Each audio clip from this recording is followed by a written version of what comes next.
বন্ধুরা, এটা লাউয়ের চোকলা আমি সরু সরু করে কেটে একটু ভাপিয়ে রেখেছি। তো রসুন আর পেঁয়াজ দিয়ে ভাজা করব। এটা খেতে খুব ভালো হয় বন্ধুরা। দুটো শুকনো লঙ্কা, একটু পাঁচফোড়ন, আর একটা ছোট পেঁয়াজ আর একটু রসুন। পেঁয়াজটা ভাজা ভাজা হয়ে গেছে। এবার লাউয়ের খোসাটা দিয়ে দিলাম।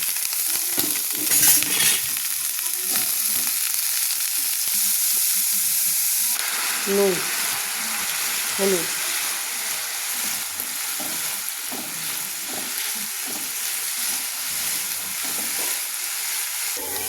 একটু চিনি।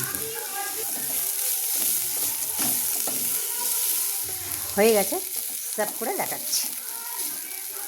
হয়ে গেছে বন্ধুরা লাউয়ের খোসা ভাজা। এটা গরম গরম ভাতে অসাধারণ লাগে। একবার হলেও করে খেয়ে দেখবেন, খুব ভালো লাগে। ভিডিওটা দেখবার জন্য ধন্যবাদ।